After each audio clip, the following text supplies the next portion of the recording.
Hey everybody, CO Matthew 6 here, and I've got another video for you today. I know I've been away for a while, but I am back playing the new game, Ghost Recon Future Soldier by Tom Clancy.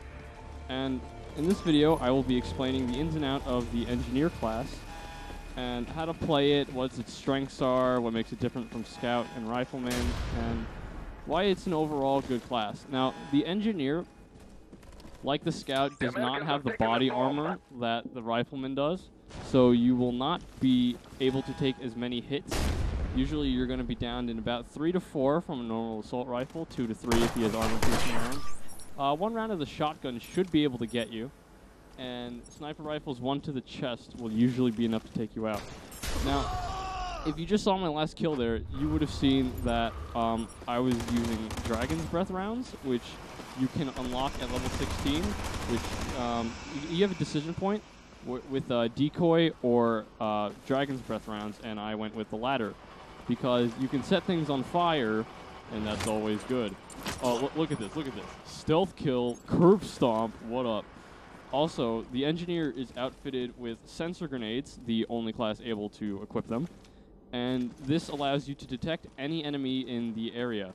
It also comes with a passive scope detector, meaning that if anyone is aiming down the sights on you, you see their line of fire.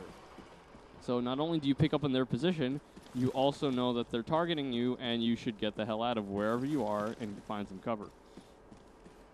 The Engineer's weapons of choices are the personal defense rifles, which are pretty much hybrids between assault rifles and submachine guns, in it that you have the fire rate as a hybrid between the two classes, whereas you get close to mid-range versatility. And you also get shotguns like I'm using here, which are obviously high power at close range, but can't do anything at long range. These shotguns normally start out with buckshot rounds, but you can outfit them to get either slugs, armor-piercing rounds, or the Dragon's Breath rounds that I'm using.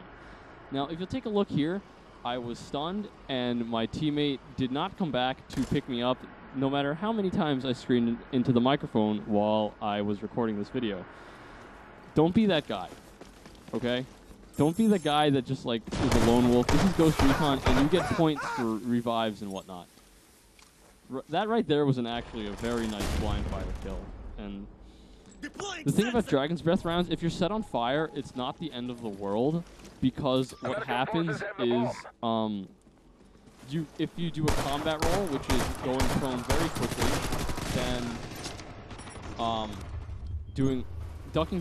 going into prone very quickly, and then doing a quick flick of the movement analog stick, you can put out the flames. So that old saying of stop, drop, and roll actually comes in handy in this game, which I thought was interesting.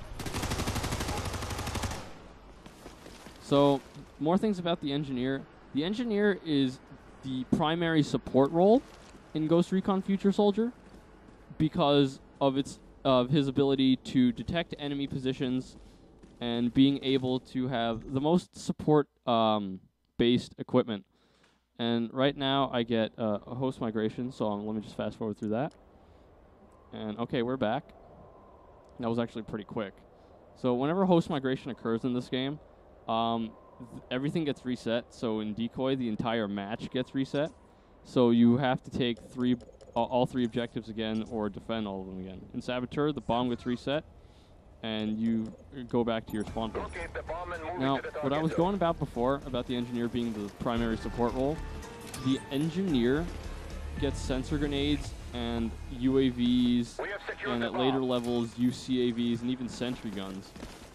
So, this guy isn't made or designed for getting kills. Instead, he's a supporter that's supposed to help out the team instead of trying to actively pursue kills right there. Like, see, if I threw a sensor grenade there and let someone else take them out, I would have gotten just as many, if not more, points.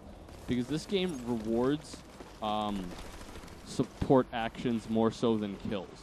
Like, if you just rush out and try to get kills, you won't get as many points as you would trying to take an objective. And if you see right there, you would have seen the scope detector lock on me, and unfortunately I was not quick enough to get out of the way. your first decision point, you can actually pick between a UAV and the field computer. I actually picked the UAV to begin with and then reset it using a respec token because I realized if you have a field computer, not only are your hacks twice as fast, but your captures are also twice as fast. So if your team is in a pinch and you really need to get a leg up in conflict or whatever, you can take objective points in half the time it normally would take, and that is a real asset to your team because really, if you can take, if you win, you get a huge point bonus. I believe it's anywhere between 1,000 and 1,500, depending on the match and lobby you're currently in. And that's how you level up your characters. You don't level up your characters by getting kills. And that's why this game doesn't focus as much on it. It's much more team-oriented than Call of Duty is. And if you try to lone wolf it in this game, I can guarantee you are not going to succeed. Like, I'm kind of supporting my team right now, but I'm not taking the active role that engineers should be. Like, I'm focusing on kills right now, and that's not really what you're supposed to be doing with this class. You're supposed to be throwing sensors and supporting your teammates more so than getting kills. If you want to get kills, you use riflemen, or the sniper scout. Hell, even the assault scout works pretty fine. But if you're engineer, you should not be actively pursuing kills. You should only try to get kills if the opponent threatens to kill you first. Like right here. Ooh, I got dome pierced with that Dragon's Breath.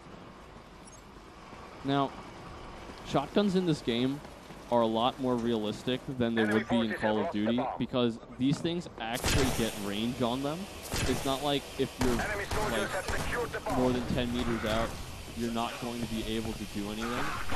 If you still be able to get hit markers, but the enemy drop-off is quite apparent. And I'm sorry, did I say enemy damage? I meant fallout damage. Fall-off damage. And fall-off damage, meaning that you're going to have to take 3 or 4 rounds to kill these guys, and you only have 24 rounds to use. So if you're using that much ammo on these guys, you're not going to be able to really do anything after you've expended your ammo. Now, if you see there was the scout that I completely missed, and he targeted me with the scope, but thankfully I managed to get out of the way and into cover.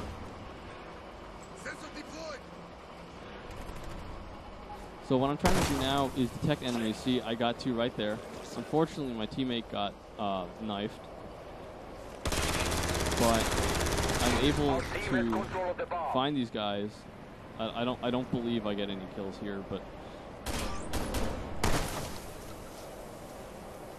yeah, I believe I go around these guys.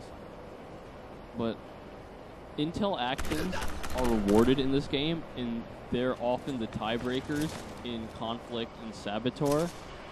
Not so much in Siege or Decoy because it's based on round rules, like Search and Destroy is in Call of Duty. The Engineer also gets really nice secondary weapons, like grenade launchers, EMP launchers, and smoke launchers, but what happens is you're pretty much screwed if you take the bomb because you only get 2 shots. And what I did right there, jack that guy's data hack, don't be that guy, okay? Do not steal people's data hacks because you will just get mad. So now I'm data hacking this guy, and thankfully no one takes him from me because I have a We've acquired intel on the enemy. Because I had the field computer, which halves the time, and you get boatloads of experience if you data hack. Good work. You're overwhelming the enemy. Like right now, I'm on a double XP weekend, so all of my actions are worth double. So normally it's 750 and then 300 for each intel assist, but now I'm getting double the points, which is just awesome. So we ended up winning that match. Because we managed to get the bomb on target, but if not, we would have been able to do so via team support. So that's pretty much what engineers can do, what they're capable of, and and what they're supposed to do. So if you're more of a team support guy, not much of a run and gun in your face kind of player, you want to use the engineer support class so you can support your team, provide them with intelligence, and just rack up points along the way.